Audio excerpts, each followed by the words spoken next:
हिकु बुज़ुर्ग शख़्स नदीअ जे किनारे वेठो त हुनजा शागिर्द अची हुन सां गॾु वेही रहिया। सुबुह खां वेठो, मंझंदि थी वई, शाम थी वई, राति थियण वारी, त शागिर्दनि चयो नेठि पुछऊं त बुज़ुर्ग शख़्स हिते वेठो छो आहे?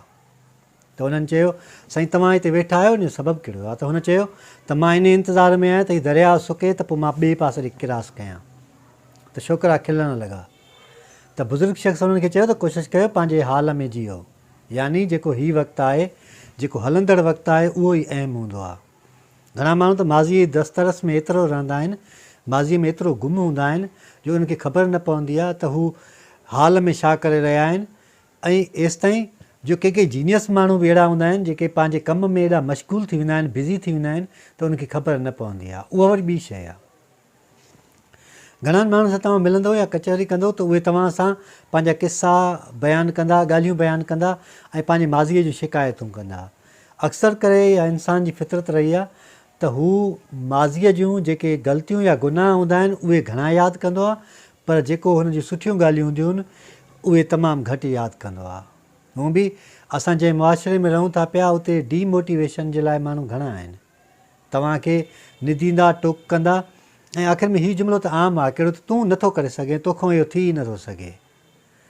अहिड़नि माण्हुनि जी जॻह ते जेकॾहिं को हिकु अधु माण्हू जेको मोटिवेशन जी ॻाल्हि करे थो या तव्हांखे अॻिते वधाइण जी लाइ चवे थो या तव्हांखे ख्वाब ॾेखारे थो त उहो कंहिं गनीमत खां घटि न हूंदो आहे। माण्हू छा कंदा आहिनि त उहे पंहिंजे मुस्तक़बिल जी प्लानिंग करे हाल विञाए वेहंदा आहिनि। तव्हां मुस्तक़बिल जा ख्वाब ॾिसो, पर उन जे पूरा करण जे लाइ हाल में माण्हूअ जो रहणु तमामु घणो लाज़मी हूंदो आहे।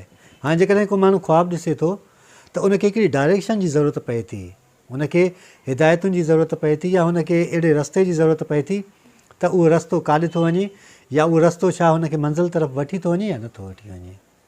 असां जेको बि नओं नस्ल आहे उहो मूंझारे जो शिकार आहे, हुनखे सही नमूने सां डायरेक्शन नथी मिले, हुनखे उहे हिदायतूं त मिलनि थियूं पर हुननि खे इहो तरीक़ेकार नथो ॿुधायो वञे त अॻिते कीअं वधिजे या कहिड़े तरीक़े सां कमु करणु घुरिजे। तंहिंजे करे आमतौर ते तव्हां हिकिड़ो लफ़्ज़ु ॿुधो हूंदो साहिब हाल। साहिब हाल मतिलबु उहो माण्हू जेको हाल में ज़िंदा आहे। उन्हनि बुज़ुर्ग माण्हुनि जे लाइ चइबो आहे या उन्हनि ख़ुदा वारनि माण्हुनि जे लाइ चइबो आहे जेके अलाह जी राह में हलंदा आहिनि ऐं उहे जंहिं वक़्त में हूंदा आहिनि उन वक़्त में ख़ैरु ख़ैरातूं बि कंदा आहिनि, उन वक़्त में इबादतूं बि कंदा आहिनि, उन वक़्त में हू माण्हुनि जी हेल्प बि कंदा आहिनि ऐं उहो समूरो कमु कंदा आहिनि जेके आम माण्हू ज़िंदगीअ में परफॉर्म करणु चाहींदो आहे।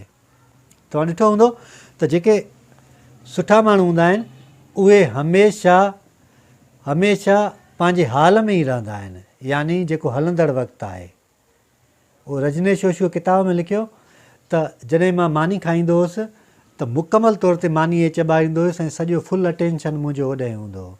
त पंहिंजो अटेंशन पंहिंजो कम में ॾियो ऐं जेको हिन वक़्तु कमु कयो था पिया उन में ध्यानु ॾियो त तव्हां ॾिसो त पोइ तव्हां माज़ीअ जे दस्तरस मां बि निकिरी ईंदव ऐं मुस्तक़बिल जे टेंशन खां बि तव्हां आज़ादु थी वेंदव।